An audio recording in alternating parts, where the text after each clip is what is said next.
Hi guys, welcome to Origin. So, as you can see, I'm wearing this because it's cold.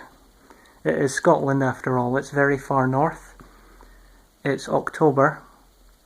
I'm not going to make any apologies for this, and I'm not paying to put that on, obviously.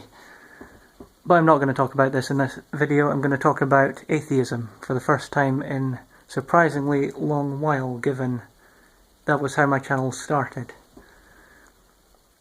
I'm making this video primarily because of a video I saw in the last week by the YouTube user JJTalkz. I subscribed to her in the last few months. She's fairly new to YouTube, but she's risen very fast. She's already got far more subscribers than me.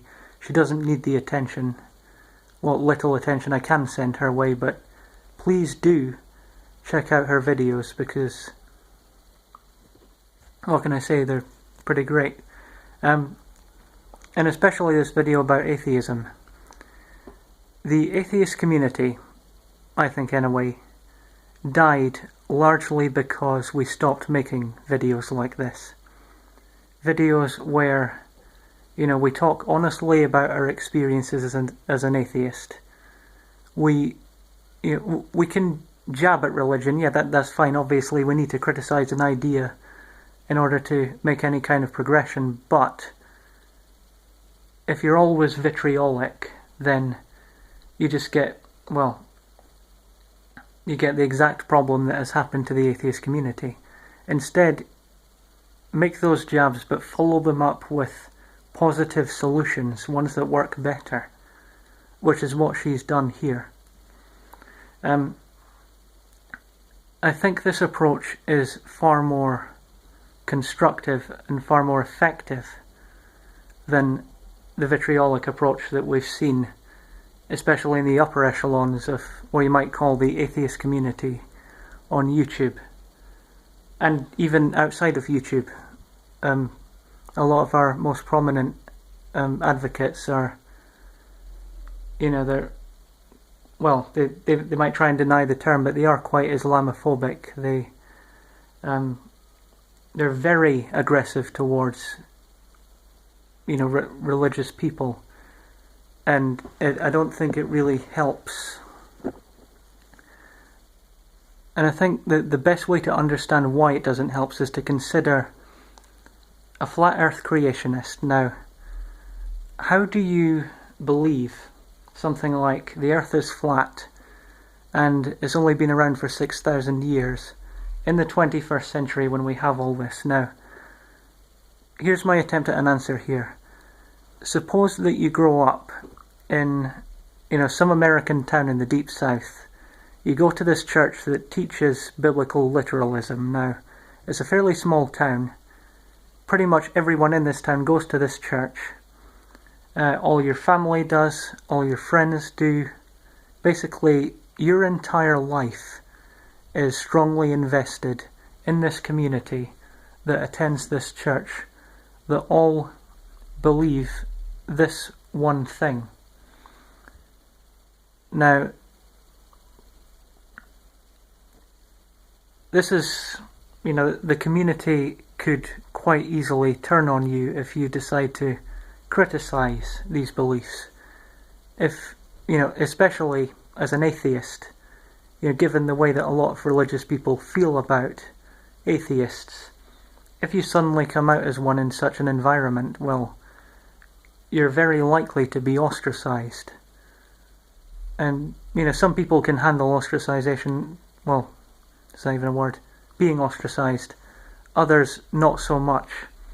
And we can't really blame people for what they can handle or what they can't. That's a very complex topic. Some people are just like that.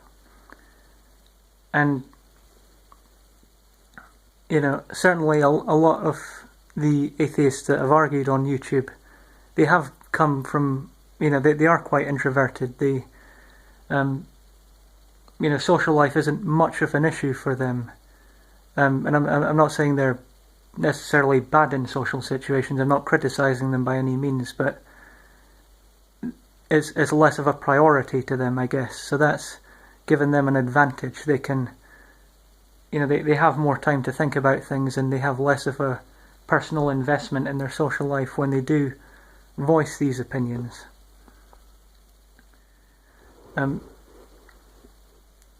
But coming back to the flat earth creationist, I mean, if you have someone who's in a community like that, closely knit, who believes this one idea very strongly, they reinforce each other's beliefs, and they jump on pretty much any alternate idea, then you can see how, when you try and convince them that their ideas are ridiculous, they're not going to listen. They can't afford to. They have too much of an investment in it. And I think that's why a lot of, I've hinted at this idea many times in other videos, but this I think is at the crux of why people are so reluctant to change. They may well be very open-minded about other things, it's just this one area of their life is simply too important to them for them to change it.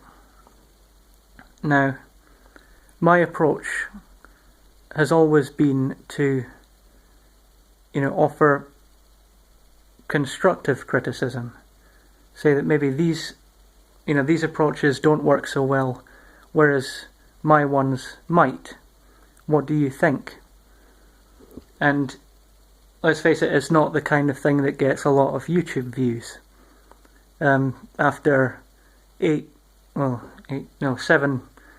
and a bit years, I'm still on kind of 1,500 subscribers, and it's been slowly but consistently declining since I made my return a few months ago.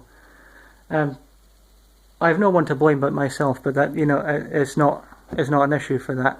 It's just to highlight a point that the nuanced, analytical, and maybe overly substantial approaches don't really get the kind of massive attention that being very loud and, very emotionally invested and, picking an enemy and going at them and,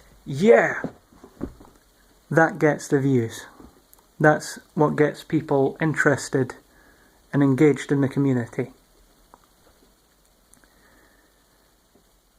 And, given, YouTube encourages that, whether it's subscriber counts, it's,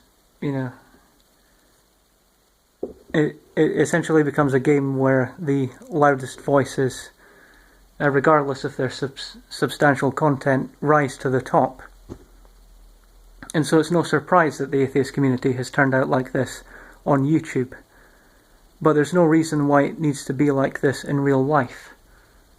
There are lesser minorities in number than us that are far more respected, that have far more sway than we do. There have been, I think I remember there were studies that showed that, in terms of the public in general, we're about as trusted as rapists. I'll see if I can find that and link it below, but I think we've all heard that one before. So we have a massive PR problem. And videos like JJ's below are the ones we should be encouraging over the aggressive approach that we've seen from others. So tell me what you think. Thank you for watching. Goodbye.